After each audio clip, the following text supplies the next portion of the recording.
I might not be a Yu-Gi-Oh! Pro, but I do know that I have 5 tips for you to just get better and stop making those same noob mistakes that I made when I started playing, or rather, came back to playing Yu-Gi-Oh! Welcome back to another video on the channel. Today, we're going to be discussing the 5 biggest noob mistakes you can make when playing the Yu-Gi-Oh! TCG. From not looking well enough into the future, to not sorting your cards properly, and even not knowing tournament policies. That might sound complicated, but it's actually much simpler than you think. So before we begin, I appreciate a like on this video if you haven't done it yet, and of course subscribing to the channel to know everything there is to know about the Yu-Gi-Oh! TCG. This is the place to be. Thank you so much for being here. Let's kick it off. Number 1, the biggest mistake that I keep seeing people make all the time is not looking at the OCG.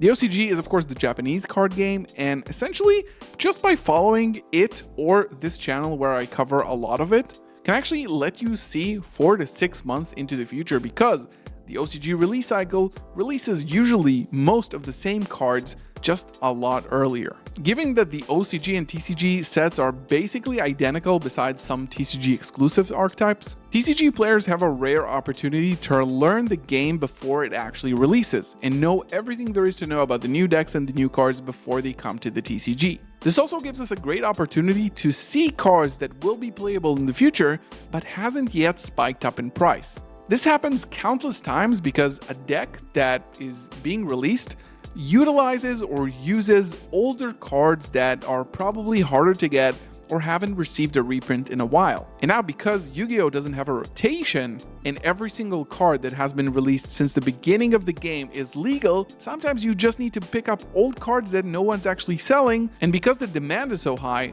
those will spike up in price. Recently, this happened with Blue Eyes, where it kind of demanded playing Stardust Cypher Divine Dragon that instantly spiked up towards $30 to $40 a copy. This also happened with the new K9 support and Paradise Smasher, which is kind of like an FTK card that has been printed only once and has spiked up to $20 from like $1 in a day. And of course, we can't forget Trident Dragion, which was the deck that Tenpai was designed around and was printed a long time ago and eventually spiked up to almost $100 because the demand for Tenpai was so high. All this to say, if you're a competitive player who does like investing in decks before they come out, make sure to follow this channel, or otherwise just follow OCG Twitter to make sure you're aware of what cards are needed for future decks. I usually really try to cover every single future deck as early as possible. Other YouTubers do this as well, so you can find out really quickly, and if that deck looks great to you, it's a good chance to kind of pick up these cards early and not just wait for the deck to release, because it will, and just spike up in price and you're kind of priced out of it. So you decided that deck is interesting to you and obviously you want to pick up the cards, but a lot of mistakes that noobs make, and I made that a lot when I came back to Yu-Gi-Oh!, was buying the decks without testing them first. You wouldn't buy a car, especially a used one, if you haven't taken it for a test drive before, right? Well, the same goes with Yu-Gi-Oh! Decks. There are multiple easy and free places to test your decks, whether it's Dueling Book, YGO Omega, or Edo Pro. Those usually contain the newly released cards a day or two after being announced, and they're free to play. This is how you'll see YouTubers like Lithium testing out full-fledged decks one day after being announced.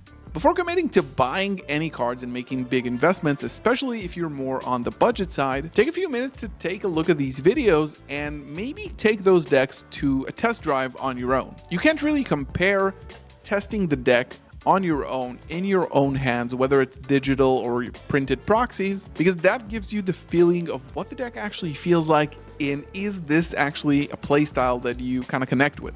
Don't waste your time and money. Look at those testing videos, test it out for yourselves. And again, it takes time and commitment to be a competitive Yu-Gi-Oh! Player, but doing this is the basic to understanding what to look forward to into the future of the game. Now, you decided you wanted the deck, but now you need to test, right? How do you do it? One of my biggest mistakes that I've actually done up until recently was testing online rather than testing with friends or people I know. So, as mentioned before, there's a lot of online platforms where you can test out the decks for free. And those online simulators kind of come in two versions. One is duelingbook.com, which is arguably the most popular amongst the professional Yu-Gi-Oh players, and it is a manual simulator, which means that you get the cards in your hand and you have to do all the actions in the game by yourselves, which is the complete opposite from what you might know from Master Duel, where everything kind of blinks and happens for you, just make the decisions. And of course, there's the automatic simulators. Master Duel isn't really included in them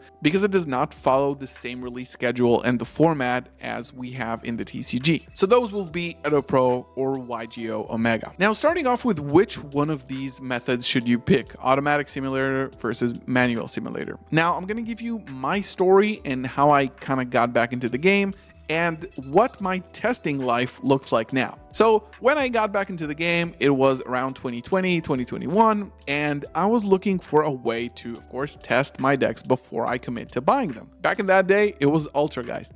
Now, I was playing on my Switch, the Link Evolution game, and of course, it's an automatic simulator, but I've kind of forced myself into trying the deck in duelingbook.com because it is a manual simulator. Now, obviously, it's going to be much harder, especially for a beginner, to test on a manual simulator. But in order to actually translate your success online to real life, which is eventually where you're going to go and play, you kind of need to know exactly which triggers apply when and sort of like how to play your deck manually as you would in real life. The problem that I find in YGO Omega or Edo Pro or just any automatic simulator is that it kind of cuts out the mechanical process of the game alongside a huge part of the game, which is triggers. Triggers, chains, everything happens automatically, so you don't really have to think about those things when you play those simulators. It kind of happens for you.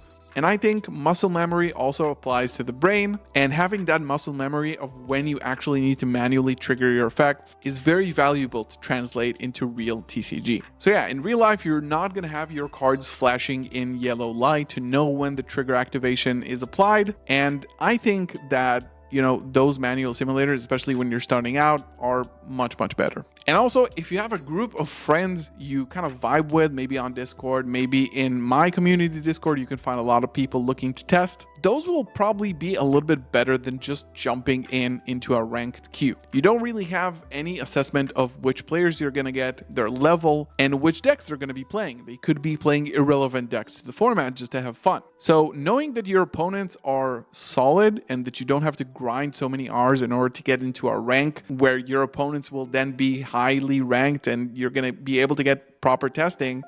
This is why if you have a group of friends, I think that is much more beneficial. This is what I personally do.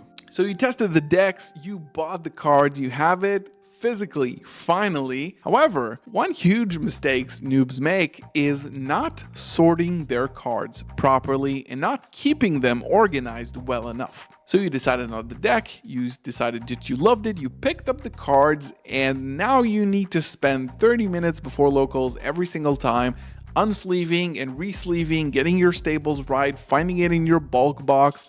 It's just a huge waste of time and super inefficient. All it takes is a few packs of sleeves of the same color, $10 binder, and a couple of hours one weekend of free time. Here's exactly how I do it. So I do have my bulk and my deck cores and random usable cards stacked up in a big container like you see here, with dividers that I made from just commons and stickers that just signify which set or deck core this is, so I don't have to go through the cards, I just see them labeled. MST.TV, or rather Tombox on his channel, actually sells these types of dividers on his website as far as I know, so you can definitely check those out. So every time, like this is the basic of the basic, I need like a useful card or a card from a specific set or deck, I instantly have visibility into everything, so I don't have to waste an hour going through card by card my entire bulk. You do this once when you get the cards, it's organized forever. Now, the actual useful cards, the staples that you use in the day-to-day decks, all the good cards, the droplets, the talents, the hand traps,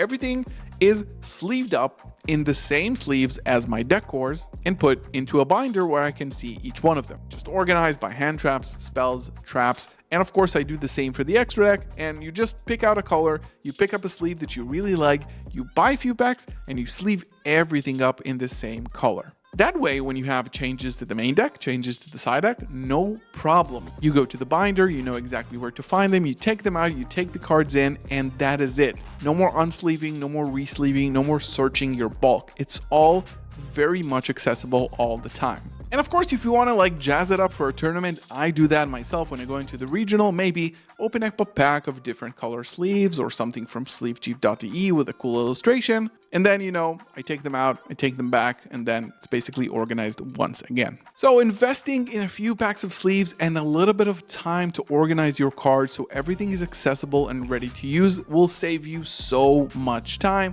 And this is one big mistake that I made when I was a noob, just throwing my cards everywhere, and every time I want to build a new deck or change my deck, it will take me forever. So you decided on a deck, you tested it, you bought the cards, you organized everything to perfection, but you're still a noob because you haven't read the tournament policy. Yes, that sounds scary and boring, but trust me, it really isn't. It might seem funny, you're not a judge, why should you know the tournament policy? Well, because you will be participating in tournaments and people will try to take advantage of you, even if you're a skilled player. Knowing the rules, knowing and understanding judge calls and the tournament policy itself can really help you navigate your tournament experience in a way where you don't have to worry about anything other than just playing the game. This one is kind of simple. This is going to be in the description box below. Going through the tournament policy. The tournament policy is available online, and it basically outlines the guidelines of how a tournament works, how judge calls work, how rulings are applied, and I feel that as a competitive player, it's kind of basic to know. I don't remember every single word written in the tournament policy, but just using a little bit of time to go over it and understanding how the inner workings of a judge in a tournament work will really help you. Did you know that you can sometimes appeal a judge call and call a more superior judge? Once you shook the hand and declared that you are the loser, there's no turning back. Even if your opponent actually won illegally, Yu-Gi-Oh! Rulings and tournament policies have a lot of nuance, and while I can't outline them here in this video, I really recommend just taking 15 minutes out of your day and just scrolling through and seeing if anything is interesting. And of course, if you want me to make an in-depth tournament policy video, I think that could be really cool, so let me know down in the comments. So these are 5 noob mistakes that you will never make again because you've listened to this video. If you have any more suggestions to noobs, maybe like myself or others, leave it down in the comments below. Make sure to like the video, subscribe to the channel if you've enjoyed this video, and I will see you in the next one. Peace.